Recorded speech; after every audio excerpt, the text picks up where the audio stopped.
This episode of What the Tech is brought to you by Harry's. For guys who want a great shave experience for a fraction of what you're paying now, go to harrys.com. And just in time for Father's Day, get $5 off the limited edition Winston set by entering the code WhatTheTech when you check out. And by Casper, an online retailer of premium mattresses for a fraction of the price, because everyone deserves a great night's sleep. Get $50 off any mattress purchase by visiting casper.com/Andrew and enter promo code Andrew at checkout.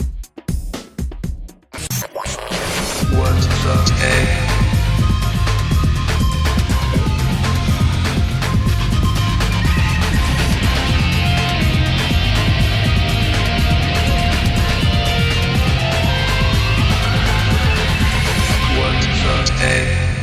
Hey everybody, welcome to What the Tech. I'm Andrew Zarin. Of course, we're joined by Mr. Paul Thurrott. How you doing, Paul?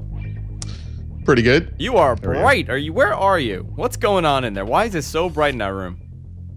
It's this new display. It just arrived today, so I haven't really had a chance to screw around with it. What did you get? So I got this 32-inch HP Envy display. It's not 4K or anything like that. It's just 2560 by 1440. Which actually I prefer. I really like not having to use the display scaling feature in Windows if I don't have to. So if you think about like 27-inch display at about 1080p, this is kind of the next logical size. Yeah, 32. It's a big size.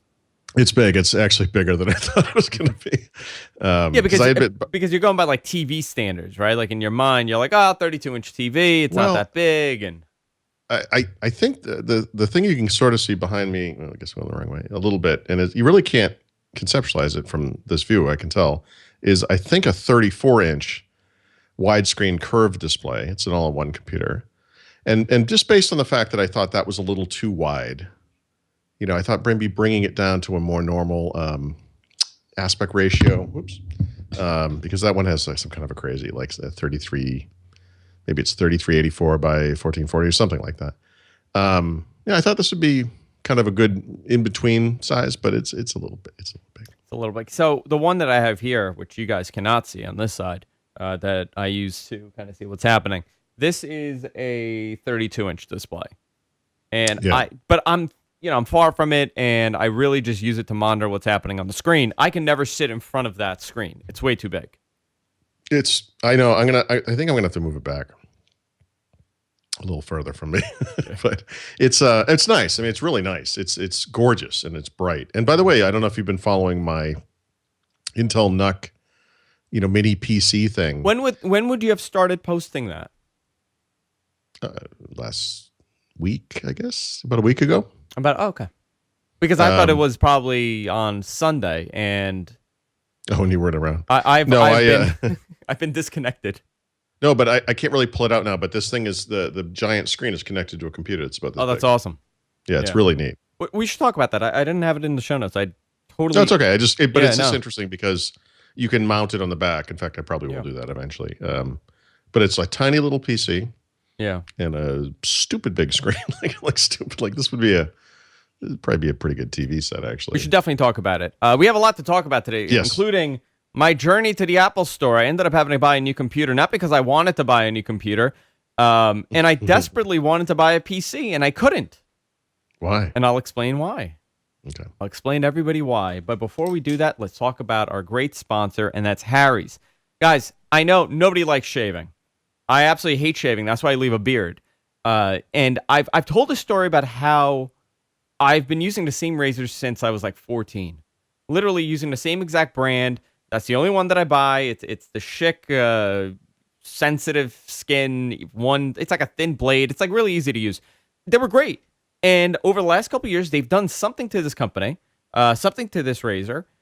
I know they don't like people, they tell me don't mention the other guys, but I'm going to mention it because this is a real true story. I don't know what happened, and they just run out after a day. And I'm buying more and more and more of these razors, and I don't even shave that often.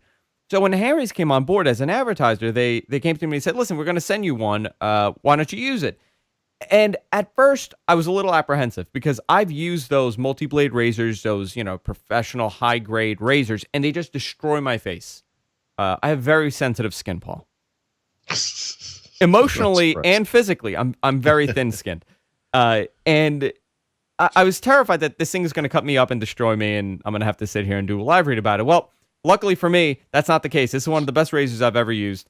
They last forever. The quality is unbelievable. It's high performance German blades. It's crafted by shaving experts, so you know that this is not just some crappy knockoff, or like a cheap razor that you're getting.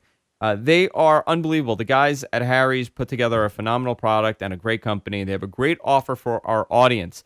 If you go to harrys.com right now, you get $5 off your first purchase by entering the code WhatTheTech at checkout. Harrys.com, you enter in the code WhatTheTech at checkout, and you get $5 off your first purchase, which is phenomenal. They have a number of things on there. They have different kits. They got different blades. They got different handles. Great gift for anybody and a great gift for yourself. Harrys.com, that's HARRYS.com. Wait. Enter the code HARRYS.com. Did you think I spelled it wrong, Paul? No, I'm sorry. Okay. Because now I thought I did. And enter the code WhatTheTech at checkout. I want to thank Harry's for supporting the show. And guys, I know a lot of you have bought Harry's for yourself. I know a lot of you have bought it for your relatives, your fathers, your uncles, holidays, Father's Day, Grandparents' Day. This is a great gift, and it's a great company, and I truly, truly love these guys. Harrys.com. I want to thank Harry's for supporting WhatTheTech and, of course, supporting the GFQ network. So, Paul, Yep. where do we begin? What have you done? What have I done? I did not do anything, and this one was not my fault. I've had this MacBook for about 5 years, and that's a long time for a product, for a laptop. And I'm curious, you know what, guys? We're doing this live right now, and I'm sorry for the people listening post live, but I want to know, how long have you had your laptop? The people in the chat room, how long do you? By the way, Yeah. a friend of my wife's dropped off her laptop, which is also this old, and it's a ThinkPad T500. It's really thick and really heavy. It has an optical drive, really kind of an old-fashioned computer. Yeah. I suspect that your Mac was more akin to a modern computer than this thing was, right? I mean, yeah. It was. I mean, it using was a fine. computer that old. Like, what kind of processor was in your? I had an i7. I had. You don't know what gen. We don't know, whatever it was, 5 years. So 2011. First, second gen. So second or third? Gen. I want to say second. What are we at now? 5? 6. 6. So it would have been second. Yeah, I Most think likely. the computer also has an i7, probably same vintage. Yeah. I came with 4 gigs of RAM, but I remember this is the days, and it had a regular, 500 gig, 52 RPM like a hard drive. physical hard drive. But the great thing about this Mac was that it was upgradable, unlike modern 13-inch PCs of today. A lot of these things are not upgradable. You can't change the RAM. You can't change the hard drive.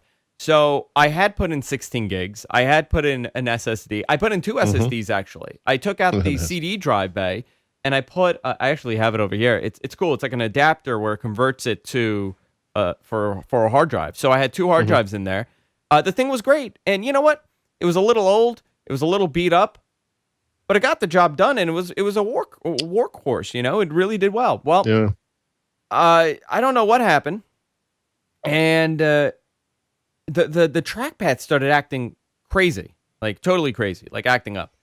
And I had to open it up to disconnect the battery, because they said, well, if you disconnect the battery, just let it sit for a little bit and like resets. And I did like the whole memory reset and all that stuff. And this is the Mac that I spilled beer on, by the way, like a year ago, and it lived, it survived. So I disconnected or reconnected it, and I did a forced shutdown by holding the power button down. I turned it back on, and it totally froze and never came back. That was it. Gone. I took it to the Apple store today. By the way, I went through everything. I changed the keyboard yesterday. I changed everything. I changed the trackpad. I changed the keyboard because I had a bunch of extra parts laying around. Totally, it was not coming back. I went to the Apple store, and they said the following. Oh, I'm sorry. We can't work on this. Why? It's obsolete. At the same time, Paul sends me a message telling me that Apple's phasing out a lot of the parts and a lot of replacements that they're going to be doing. And I said, well, when does it become obsolete? They said in a month or so. What we can do right now is take it right now, because my whole thing was, well, maybe I'll give it to them afterwards. I'll buy a new one and I'll give this to them to fix for Jess. They quoted me something obscene. It was like $280 for them just to take the computer. then it was upwards of $600 to replace the parts. Yeah, but the important thing is when Consumer Reports calls, you're going to give them a 5-star review, right? Well, you know what? I'll tell you, buying a brand new one and then, taking the $2,200 that this thing ended up, it was actually less than that. It was $1,900 that it ended up costing me. They were so super friendly. They were great. Yeah. Oh, yeah. No, as you would be when someone's spending $2,000. Yeah. The experience was phenomenal. So I actually ended up going with an i5. Okay. Yeah. I went By with the an way, i5. we probably discussed this. A minimal difference performance-wise. Yeah, between because an i5. you know why? You know why it is? Because this is not a quad-core i7. Remember that. Yes, I know. It's like a 6500U or They're something. dual-core i5s and Yeah, i7s. that's very common. Yeah. That's the HP Spectre X360 I have is like that. Is it a 13-inch by any chance? Anything under 15 Actually, inch? that's a 15-inch, Yeah, but it's okay. but the dual core that's the thing. Like remember back in fact your machine, that vintage machine, at that time they actually appended an M to the product names, the Intel product names, to indicate it was a mobile chip, Indicate right? it was a mobile chip, yeah. And over You're right. time, that kind of went away. And I think today, and not routinely, but I think one of the ways Intel differentiates desktop to desktop is cores now, and dual core is very common on the. I guess it's a heating issue. It's a battery life and heating issue because that's what I was told. But wait, did you get so you must have gotten a 13-inch? I did get the 13-inch. I'm not a fan of the 15s. They're too big. Okay. Especially how I use my laptop. The 13-inch you had before. Hold on, let me just I'm going to dread this. I like this. I like Paul's, like catalog of Apple products. I can do this. No, hold on, because I remember this. It was weird because the resolution of that one originally was lower than the resolution of the MacBook Air. The MacBook Air is 1440 by 900, so it must be 1280 by 700. 700. Yeah, 1280 by 700. Yep. Yeah, that's really low res. Yeah. So now you used that for a long time. Yeah, it was fine. Like I that's amazing. You know how I justify if I'm spending the amount that I'm spending on these products, and people think I'm crazy, like, well, you're like a tech person. Like, well, I don't understand why you complain about it. Just buy a new one. I'm not that guy. Yeah. Like, I don't buy a new phone every year. I don't. Would you leave your mansion in your Rolls Royce and just go buy a new one? You know how many times I get those messages like, sure. Well, Andrew, you hate that phone. Why don't you go buy a new one? I'm like, yeah, but I just got this one, and I'm not going to break out of a contract. Like, I don't use technology in that sense. I don't go and buy the latest and the greatest every year. I use it like, I don't know, like a normal person. You buy it, you use it until it breaks, and then you get a new one, Yeah. I'm not Paul Thurrott. Yikes. Just throwing MacBooks out the window. Yep. I don't like using it that way. I use one to prop up a window, actually. Do you use what do you use? Like the clamshell ones? I don't. Yeah. No, I don't. I don't use a Mac. I have an Air. I like to use just for testing stuff. I use Mac Pros as it's like Legos. Bookends. I build forts in the den for my cats to play in. Yeah, so I had to get this one, and I went with the i5. So here's something interesting that I noticed at the Apple Store. Mm-hmm. It's all about the i5. Okay. Yeah. It is rare. I found one store that had. I assume, by the way, i5. The i5 is you could buy it. You could buy the i5. You could buy. Is i7 like a custom build for this machine? So, it might be. Majority of the stores, it is a custom build. The one in Manhasset, which I was at, Yeah. they had an i7, but the i7 that they have is 16 gigs with 512 storage. So you're looking at $2,300 for that one. That's a stupid amount of money. It is a stupid amount of money. These are Surface Book prices. It's too bad. You should have considered a Surface Book. You know why? I went to Best Buy. Yep. Okay. By the way, I've used a Surface Book, and I Best Buy, or as I described it, the set from the video game Fallout 4. Yeah. Best Buy. I went to Best Buy, and this morning, in the middle of me losing my mind that I have to spend another $2,000 to buy something I don't even want, Raleigh Rob in our chat says went to Best Buy, first mistake, and I just went to I just wanted to see which PC I like, because I had decided that my next computer was going to be a PC, and I went through everything that they had, and again there was one thing that they all stuck in across the board. The trackpad. Oh, I mean, cannot the use. Surface Book trackpad is fantastic. It is fantastic. By the way, that is the only one that's fantastic. But you know why I'm not buying it? Because I want the next one. Oh, Andrew, they just got it right. Did they? I'm literally writing the review today of the, now that it's been fixed. They fixed it. Yeah. Everything. Yeah, it's 13.5-inch screen. It's 3x2. I think the $1,800 model is 8 gigs of RAM. No, it might be 16 gigs RAM, 512 storage. Very high res display, touch pen. You know what? It scares me that it's a first gen device. Yeah, no, that's the only reason. And I love that. I just device. travel with it a lot. I love it. Even when it wasn't working right, it was great to travel with. Yeah. It's a great device. Listen, I've used it. I've used yours. I've used Mary Jo's. It's great. I can't get over the fact that the PC market, they've gotten a little better, but it's still nowhere near the max quality as far as the trackpad goes. Everything else, I don't care what Apple does. It's the same thing. At that point, it just comes down to preference of the OS. Nobody could tell me that the Macs have a far better operating system than Windows. No. The keypad, it's fine. The keyboard's fine, but any ThinkPad is going to blow this away. There is one thing that this does way better than any PC on the market, and that's the trackpad. And I think it's a little closer than you think. I mean, I agree. It's gotten still way better. closer. No, it's gotten way closer. The new HPs and the Surface Book, in particular, Surface Pro 4 is good too, but it's small. It's a smaller trackpad. I mean, I really think they've kind of done it. But okay, whatever. But I want, you know what? I'm nobody's perfect. Andrew. I know nobody's perfect except for my Mac. But I ended up. So here's the thing that bothered me. Okay. Mm-hmm. It's interesting how they present their product line. Okay, I'm gonna go to their product line. 2.7 inch. I'm sorry, 2.7. 2.7 gigahertz i5. Okay. Yep. With 256 storage and 8 gigs of RAM. Then they have the 2.9 with 8 gigs of RAM and 512. If you want to get 16 gigs, any of them, it's a custom order. Now, why would they do that, Paul? Okay? Why would they do that? It's brilliant business because you're more likely to need more RAM as this device gets older than you would need storage, because storage is becoming one of those things where you really don't need 512. You don't need 1 terabyte of storage on these devices.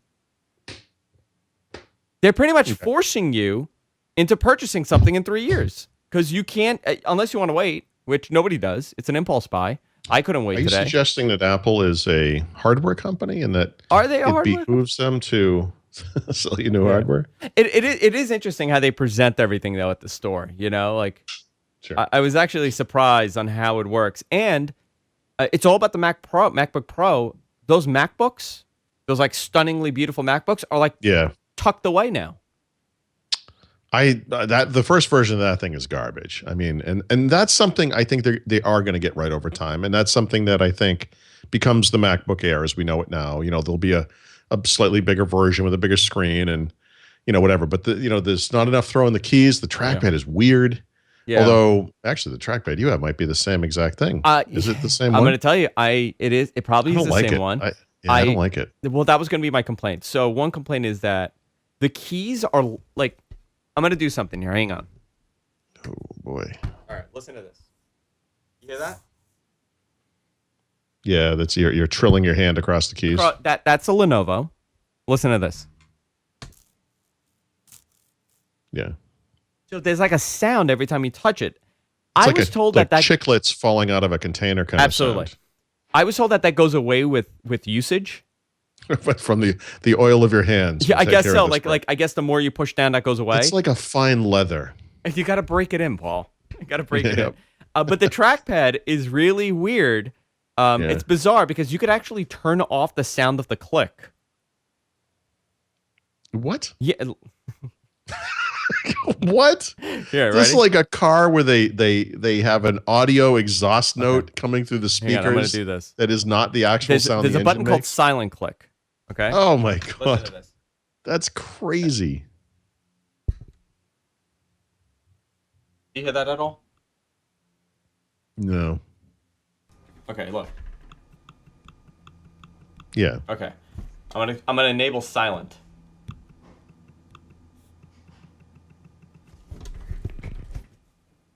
Yeah. I mean, it's still It's it fascinating. goes away. Yeah. Yeah. Huh. So there's a silent click feature, and then force click and haptic feedback. You could turn that on or turn that off. It is interesting. I gotta play around with the trackpad. It's very different than what I was used to. So I don't know. But essentially, it's the same exact thing I had 5 years ago. Isn't that amazing? Nothing is different. Just a little Yeah, faster right. and a little cuter. A little cuter. Well, it's got. By the way, the screen must be dramatically better. Thinner, Right? thinner, 2560 bezel, by something.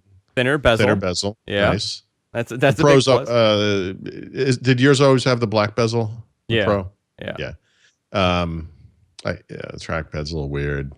I'm sure the keyboard's fine. I mean, it must have more modern, expansion like video out and so forth. It's Thunderbolt or whatever, and Yeah, it has Thunderbolt. Does it have USB? I don't even. You know what? I don't even know it anymore. I just needed to buy something today.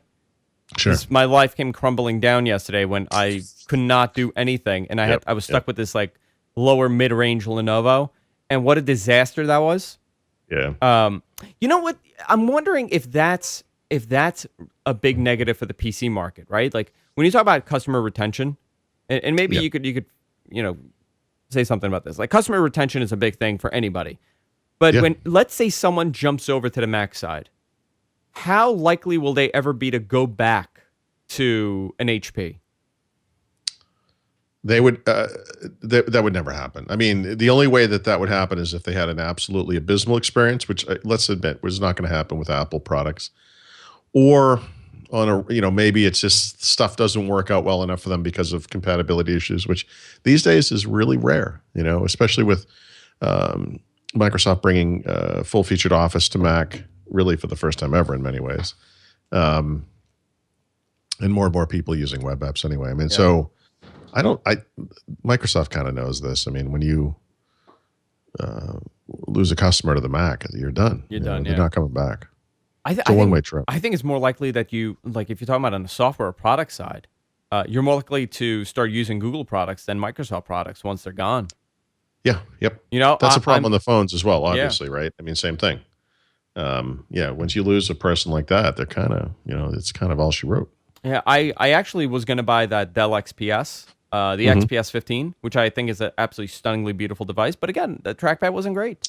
Big though, it's big. Really big. It's big. I could have gotten the 13 one also, but it was I couldn't use a trackpad, and that's what I use. Now, if you don't use a trackpad, guess what? It's not going to matter to you. The keyboards are great on some of these devices, but if you are using a trackpad, it's a nightmare.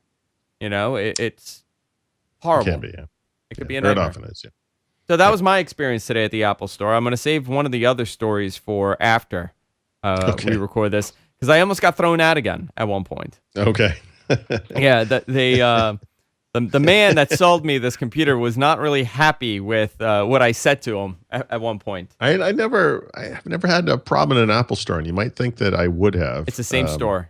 Other than the whole, I have an appointment for 7:00 and I show up 10 minutes early and they take me 20 minutes late because sorry, it's really busy. And it's like, guys, that's your responsibility. Yeah. Anyone can take a reservation. Like, meeting the reservation is what should get you good customer service marks. But of course they're impervious to that because they can do whatever they want.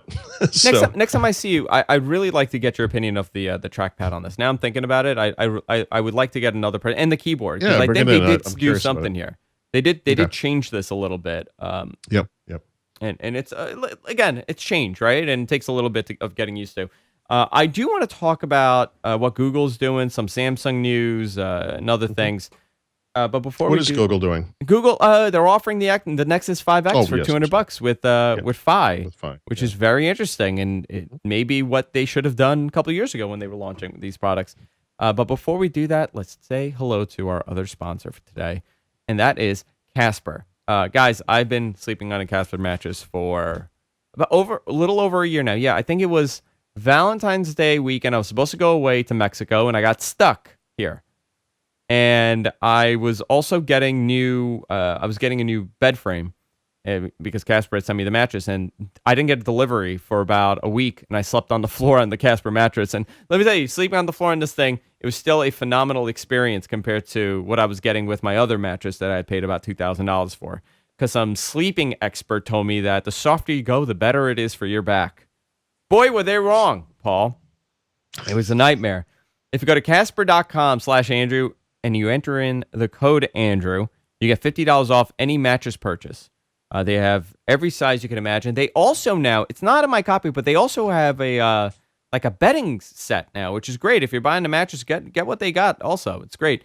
Casper offers free delivery and a painless return within a 100-day period. So you can literally sleep on this thing for 100 days and decide if you want to keep it or not. A lot of people offer you 30 days. A lot of people offer you 75. But Casper is offering you 100 days. Casper mattresses are made in the U.S., and they use two technologies, latex and memory foam. They come together for a better night's sleep. I absolutely, absolutely love my Casper mattress. I don't care what anybody says. This is the best mattress I've slept on. Don't listen to what Paul said. No, Paul loves his Casper mattress. Paul has a Casper. Casper.com/Andrew. Enter in promo code Andrew at checkout to get $50 off any mattress purchase. I want to thank Casper for supporting the show. Big Casper fan here. So, Paul, let's take a moment and talk about what Google's doing.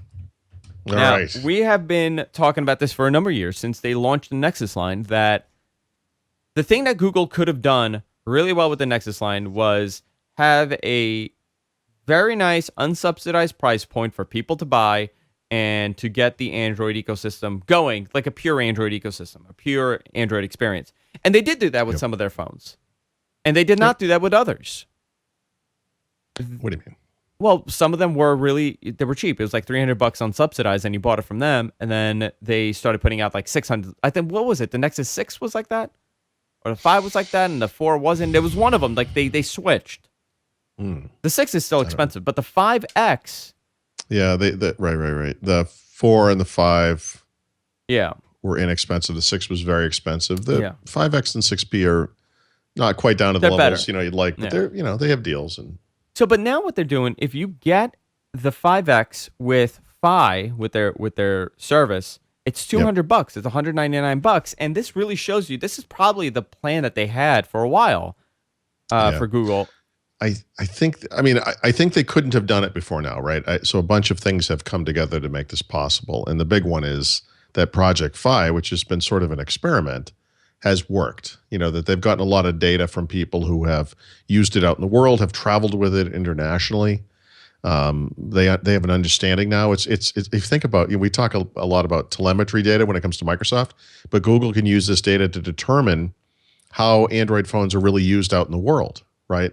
They have all this data about it. They know that the vast majority of online interactions that people have on these phones are done over Wi-Fi. They're not even done over the cellular network. So really, really interesting. I'm curious on how this is going to expand for them with Fi, because they are somewhat treating it as if it's a regular cellular company, but I think that's going to change for them. With the more launching, like you said, they have the Wi-Fi services, they're doing all this stuff. This could be a very interesting way, because it kind of it tethers. What are the cell companies it's working? It's working with Sprint and what else?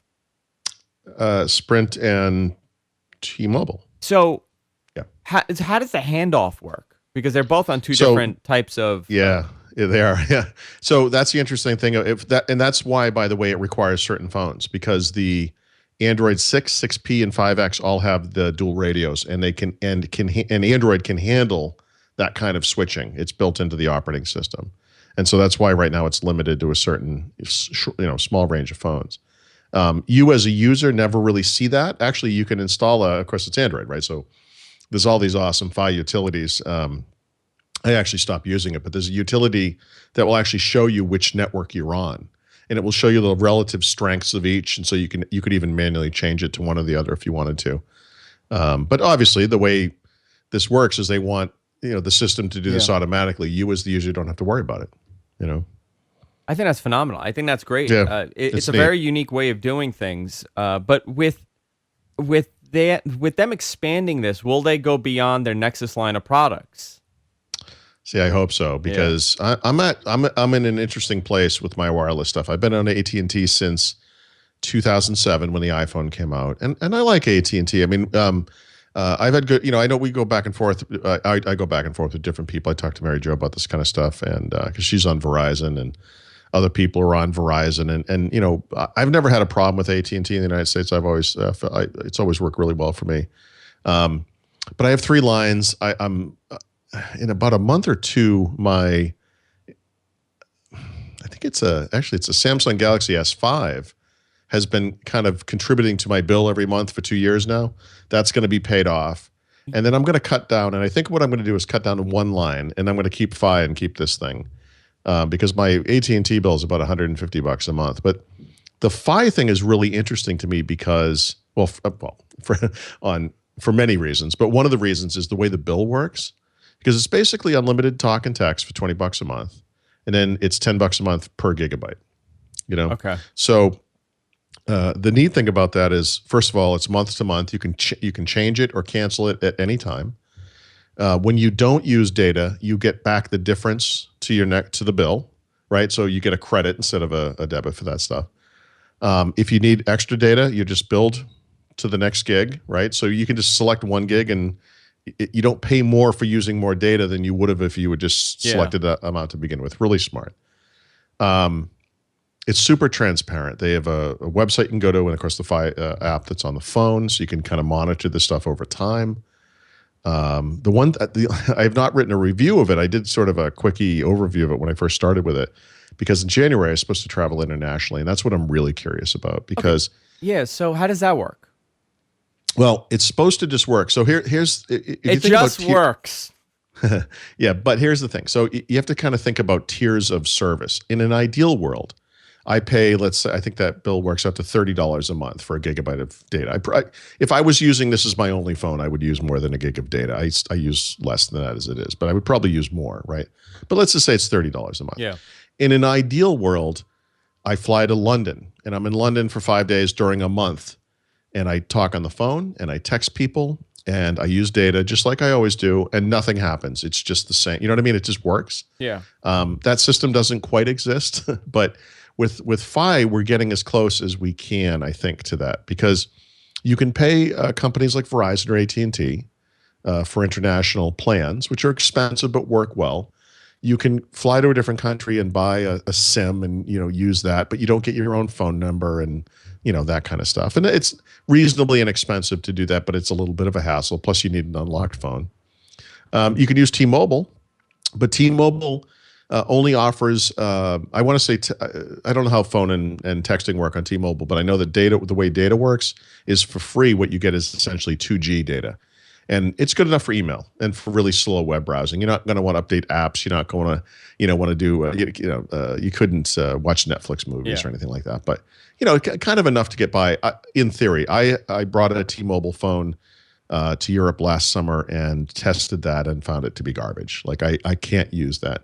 And so the way Fi works the service was garbage. It was just too slow. Yeah. It was so slow as to be non-existent. Yeah. It basically didn't work for me. And I tried it in a few different locations just to kind of, see how it worked. And thinking, T-Mobile wouldn't be a bad choice, right? Especially for someone who travels internationally.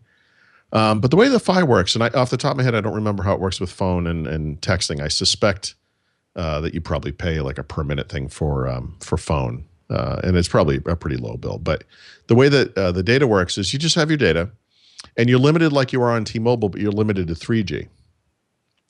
And that's really interesting, right? Because 3G is fast enough to get stuff done. And whether I guess so. I guess it is. No, You're it right. absolutely is. Yeah. Absolutely is. And if I'm in Paris and I take a picture of the Eiffel Tower and I want to put it on Facebook, that's fast enough for that. If I wanted to get my email and get my email regularly, it's absolutely fast enough for that. I'm not going to, I can't tether my phone. I don't believe they support tethering in Europe or whatever, but it is it's the next step up from T-Mobile, and it's sort of a halfway point, I think, between Perfect World and T-Mobile, let's say, so it's getting there. And I really wanted to test it, and we didn't go to Paris, so I never was able to test it. I don't know when I'm going back to Europe. It might not be till the summer, so I might have to write a review without the international. Yeah, because it's kind of it's not similar, but I have been testing with the with my Windows phone here that Paul gave me. around town when I walk around with this, I just connected to Wi-Fi hotspots.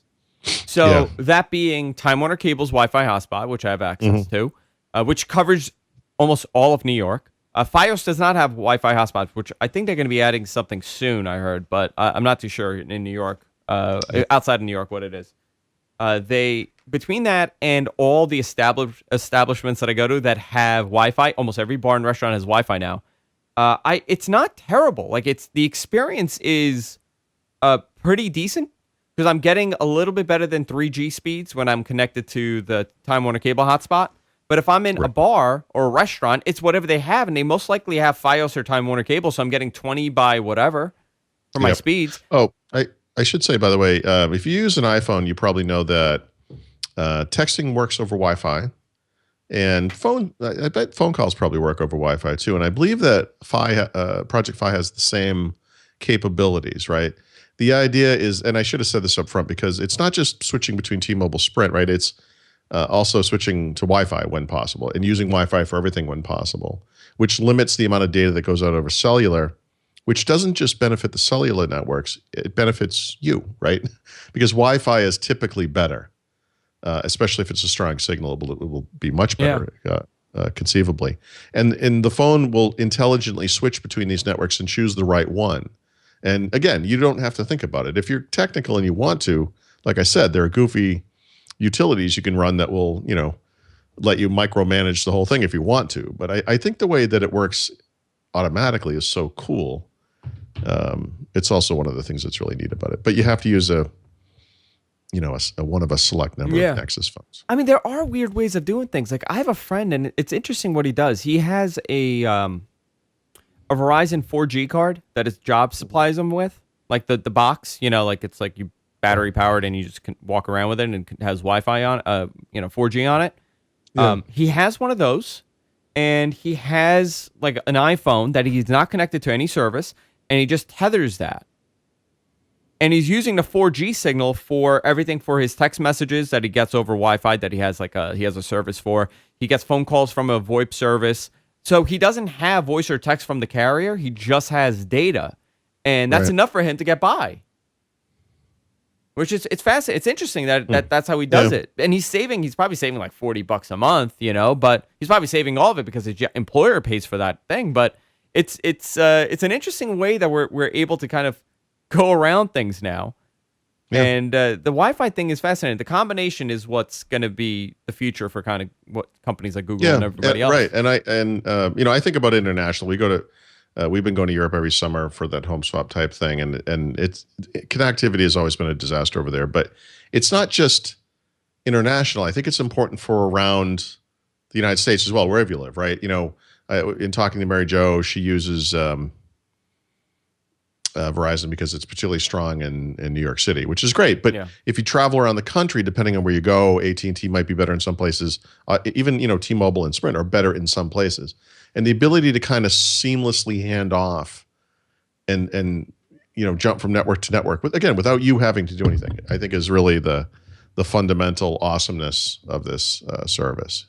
Yeah, it's interesting. Yeah. Yeah. I wanted to touch on that. So I want to talk to you about this new little Intel-based computer that you have right in front of you, connected to the monitor. Yeah. So explain to me how that's been for you using that, because I'm looking to get those for. Okay. I know that they've improved tremendously over the last couple of years, and you have products like Kangaroo and what Intel's doing, and a bunch of other companies. Well, for someone like you, this is the one to get. Okay.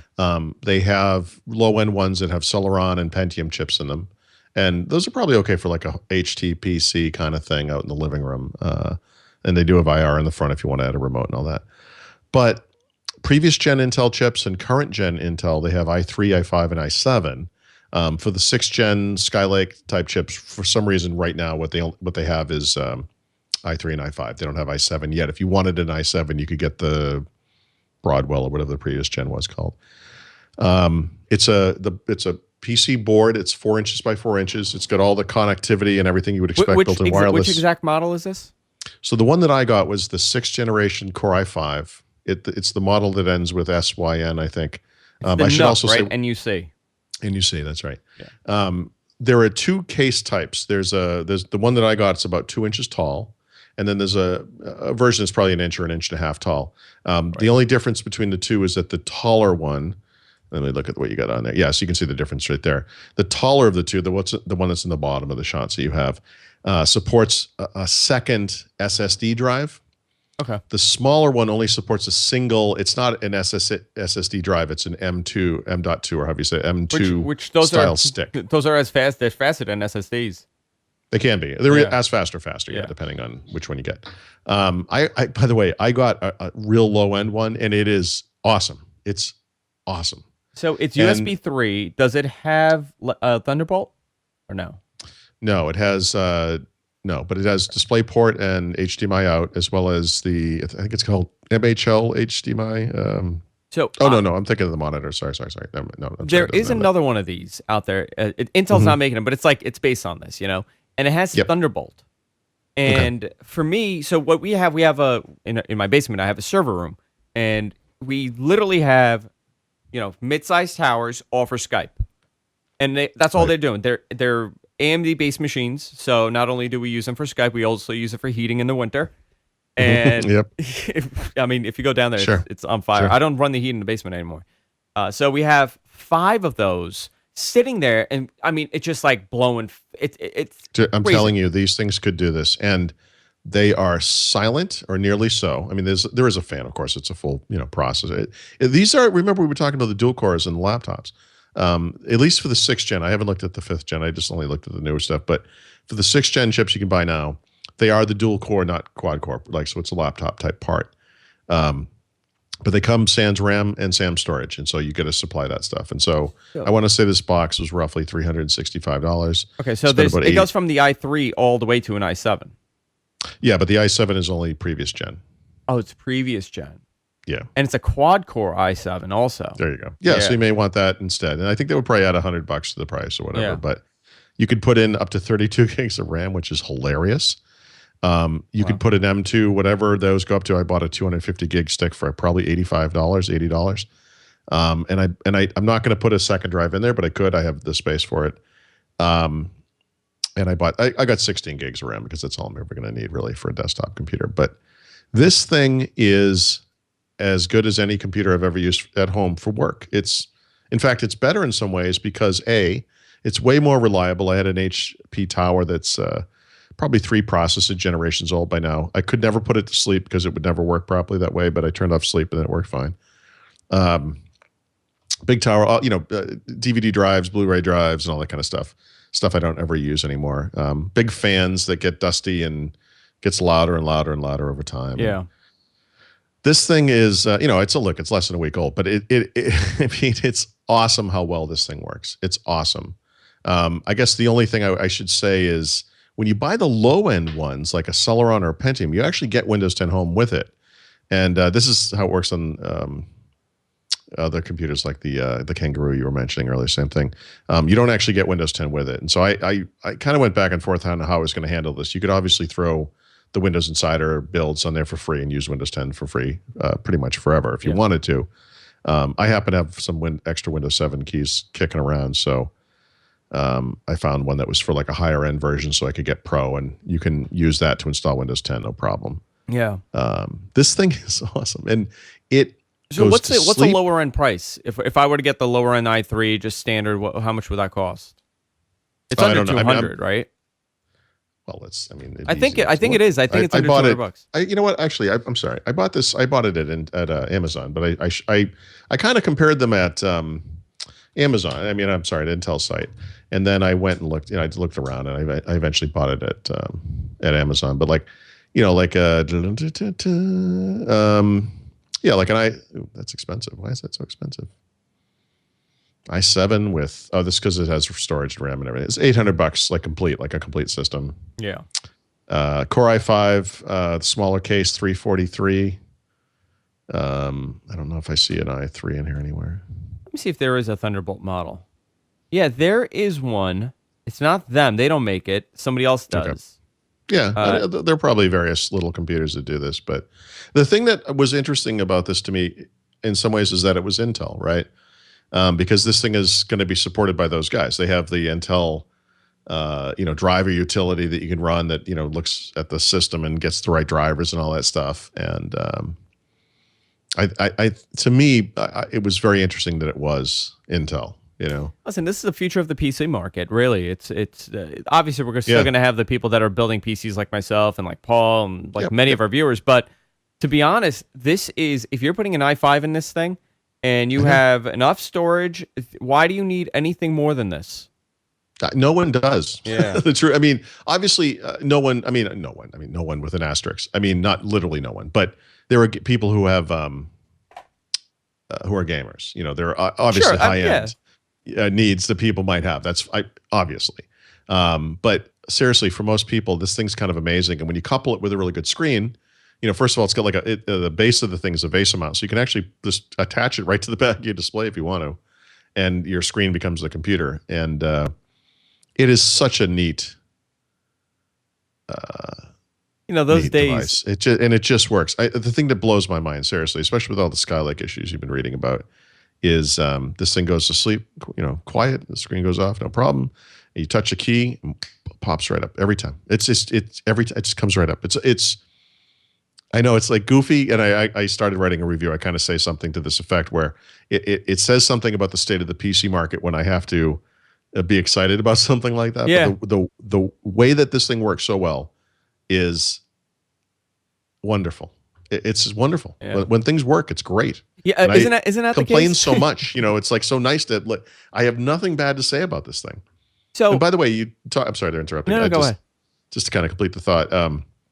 You mentioned something about people building computers and all that kind of stuff. Yeah. For people who are afraid to do that, and I have to say, it's been a long time since I built a full-fledged computer, and I will do so this year, but it is a little daunting. You get a case and a power supply and all the cabling and everything, and you got to attach everything right, and the motherboard, and you put the RAM on there and post right, and you got to take the RAM back and then out. what do you do? You're kind of screwed, right? I think that type of project is very daunting for a lot of people. This project here is something anyone could do. Anyone, not just anyone who's listening to this. This is the type of thing. It's not much harder than screwing in a light bulb, right? I mean, you basically pop off. It's funny. You pop off the bottom, and the componentry is actually kind of attached to the top, if you will. It's upside down to the way you would think of it. And plugging in RAM, as you know, is very easy. It clips right in. The way that the M2 SSD stick clips in is very, very similar, except that there's a screw that holds it down on the other end because it's a very long stick. And that's it. And I'm telling you, it's obvious when it's in right. You pop the thing back together, you turn it on, it just works. That's amazing. Yeah. No, it's wonderful. I want to use these for my Skype machines, but the only problem is I need to send return video back. So the way that I do that is with a capture device. I'm using a PCIe capture device internally, but if I could find this with Thunderbolt, I know there is one that has Thunderbolt, or there was an older one. But if there is one, I could buy a Thunderbolt, adapter and have that also.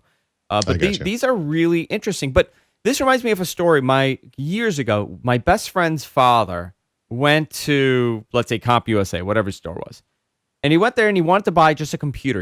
And this is a guy that really never does things on a computer. This was like his second computer, and he's literate. Like, he's not illiterate. He's not computer illiterate.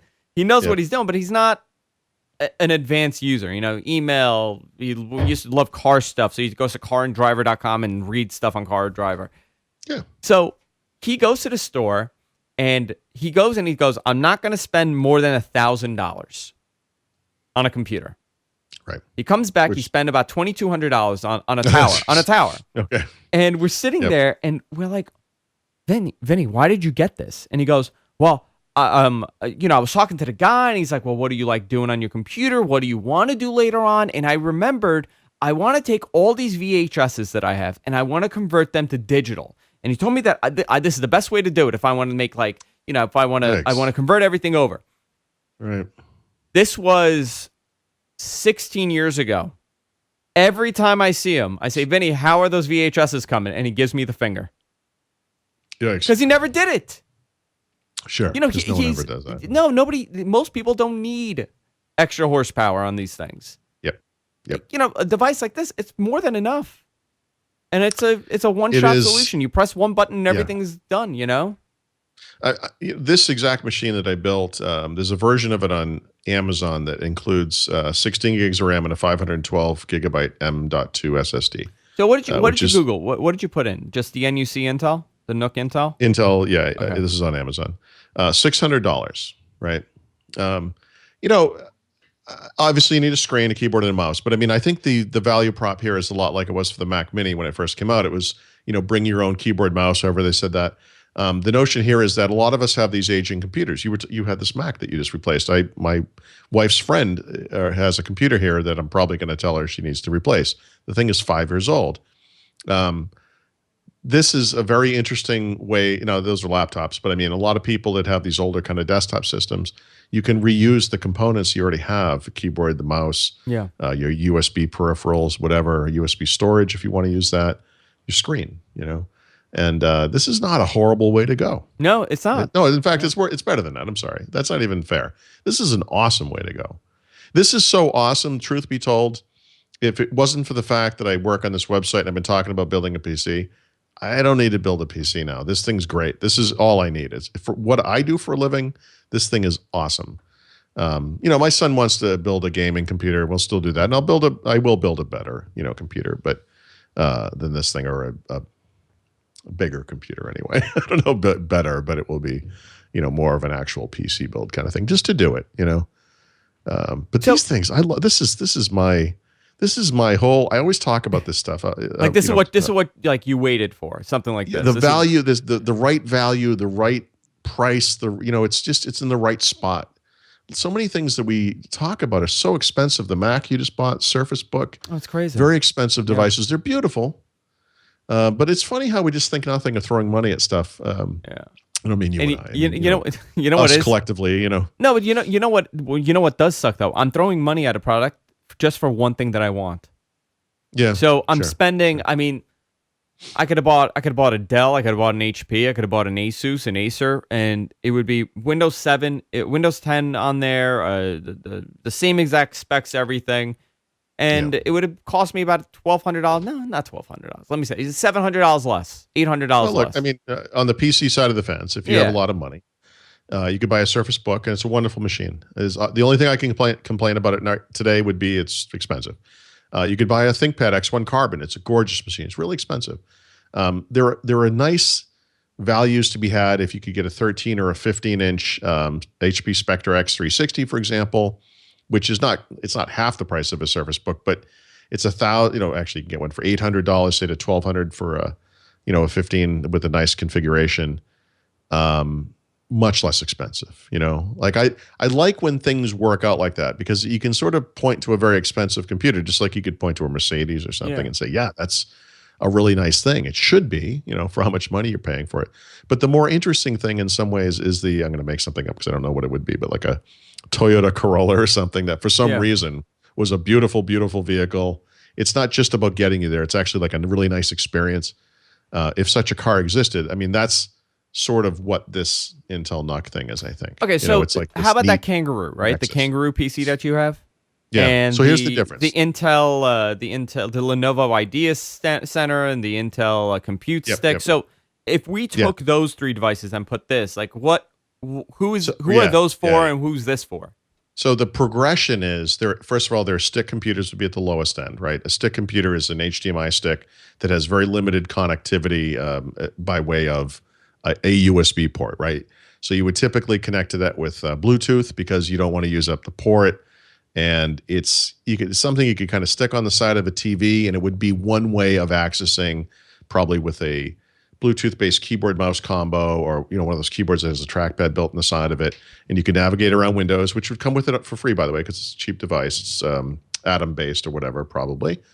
You could get Netflix on your TV, you could get Hulu on your TV, you could get Microsoft's media applications on your TV. It's not a great experience, but it's super cheap. It's about $130, not bad.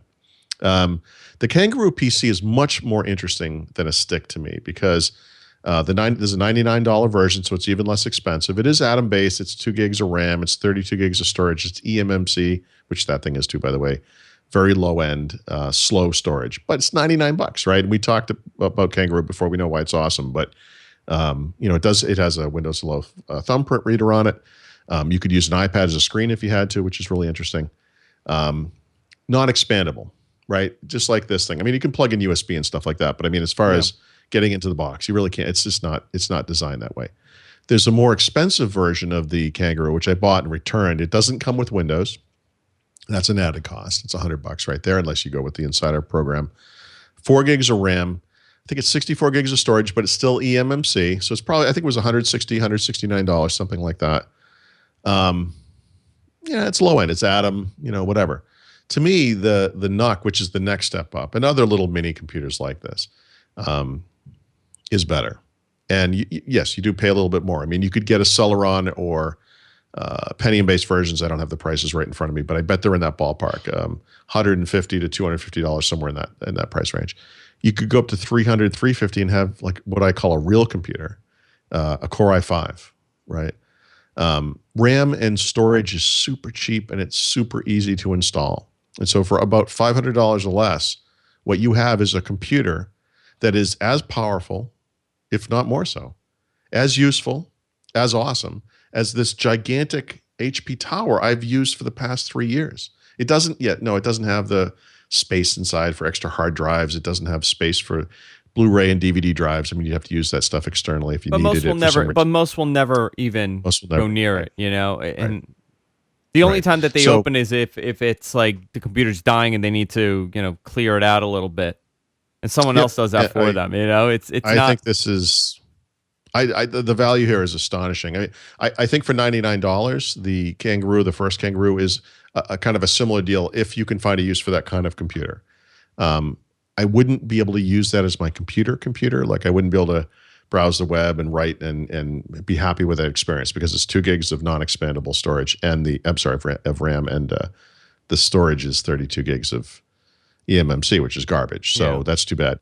This thing, I mean, it's classic. No matter which model you get, the C drive it looks like a stick of gum.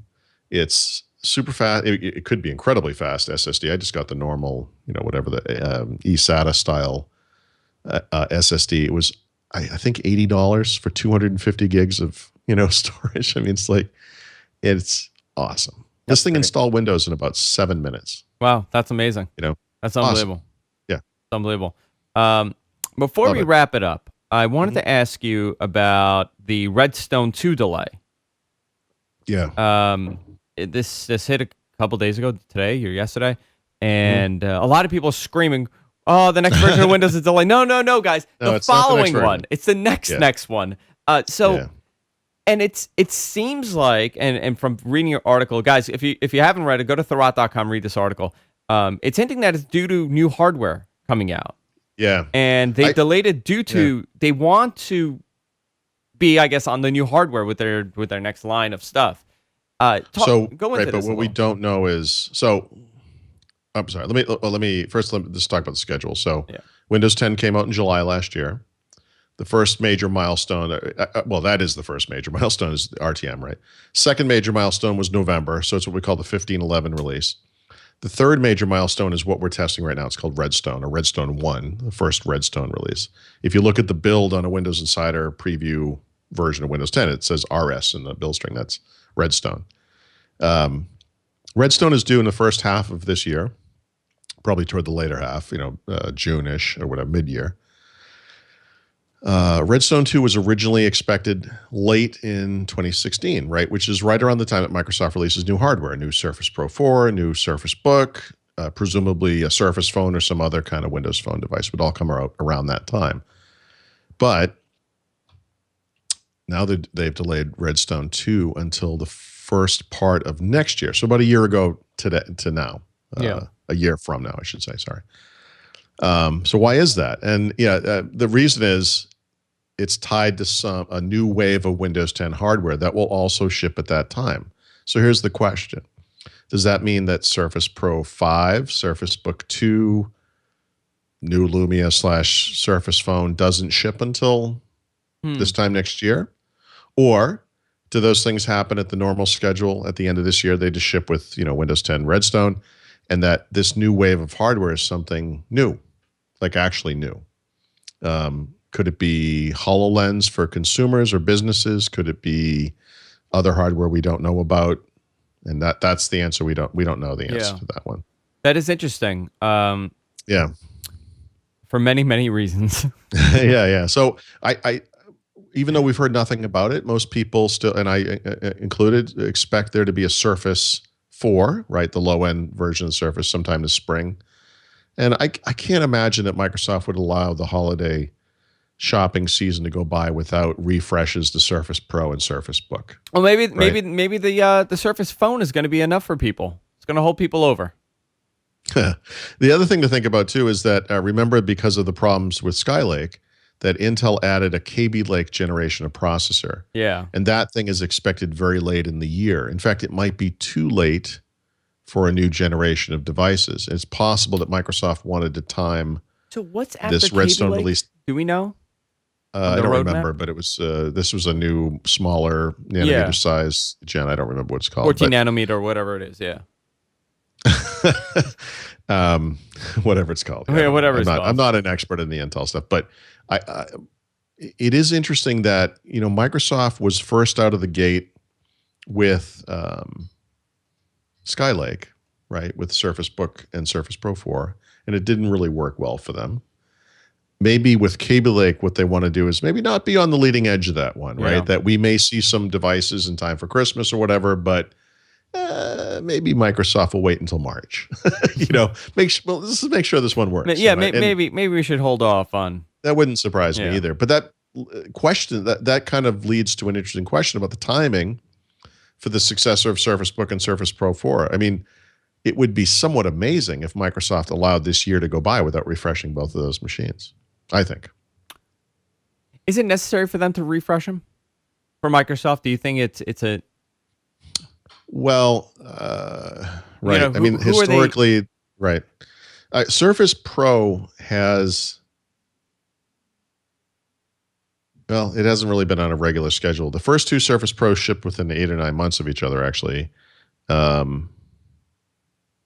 Surface Pro 3 was about a year after that, and then Surface Pro 4 was something like 15 months after that. No, wait, is that right? I could be wrong about that one. I guess it was about a year. I don't know. If the past is any indication, it seems like they would release them at the end of the year. But Yeah. Very, very interesting. So it's that time again, Paul. It's time to wrap it up. But if you're watching Yep. live, stay tuned. We're going to do our post-show. We're going to do What the Talk. If you're listening to this on podcast, go to patreon.com/whatthetech. You can fund us there, anything you want. You can get access to the bonus show we record each and every week. For all things Paul, go to Tharot.com. Paul, anything coming up? I mean, the next major thing is Build, Yeah. Which you're going? beginning very end of this month. Yeah, I am going to that. Are we? So when are we affected by your travel? I don't know yet because I probably will have another trip before then. Are you coming to that New I have- York? No, unfortunately. You know who said hi? Agnes. Oh, jeez. I saw her yesterday. I was at Rattle How's with she? Jess yesterday. How is she doing? She said Wait, did she go on a trip? Yeah, she did. Oh, I got to hear about. So I mean, not from you. I mean, I'll ask her. But Yeah. yeah, she went to Hawaii, right? No. She didn't go to Hawaii. The other one Oh, did. I'm thinking. I'm sorry. Yeah. Sorry. Yeah, the other one did. Probably a couple days ago. Okay. Little inside baseball talk here. All right, guys, go to our website, gfknetwork.com. Subscribe to us. Please subscribe wherever the podcast is available. Hit that subscribe button. Download us. Watch us. Listen to us. We're everywhere. We're back to our regular schedule for the time being. So we'll see you all next week. Take care.